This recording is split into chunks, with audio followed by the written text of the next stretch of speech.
afternoon. My name is Kylie Schaff, and I am a freshman at United Tribes Medical College, and my occupation is Human Social Services, and I'm ready to do my speech. Human genetic engineering. Sounds pretty cool, right? Superheroes, aliens, you name it. Possibilities are probably endless. While this may sound enticing, human genetic engineering and even modification can actually cause more harm to the embryo and adults than good. I know this is shocking, but it's true. In my speech that I prepared today, I will talk to you about the problem that I am addressing, the solution for it, and finally, how to prevent the problem from spreading. As I spoke about in my introduction, the problem I am basing my speech on is human genetic modification. This argument has become quite common recently, and more people are beginning to accept this idea and experiment. However, this concept is more dangerous than most of us realize.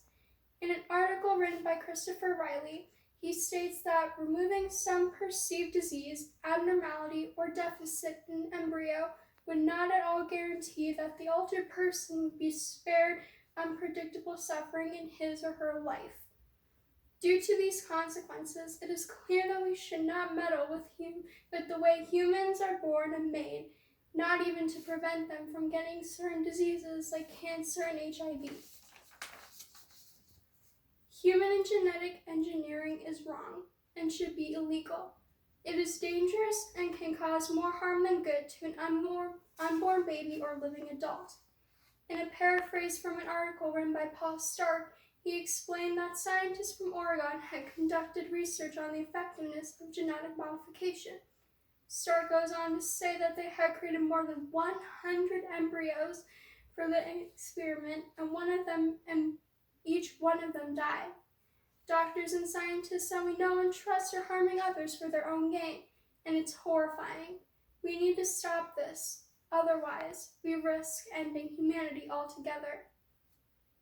While human genetic modification can potentially cure life-threatening diseases like certain gene therapies, the risks still outweigh the triumphs. Nothing comes without a cost, and that includes human genetic engineering. According to French Anderson, he says in his article, in the name of minor improvements that we see as conveniences, we might start using human nature and instinct, human genetic engineering to attempt change in ourselves and in our children. It is our human nature and instinct to protect ourselves and our loved ones, but we also tend to go too far in our attempts to do so.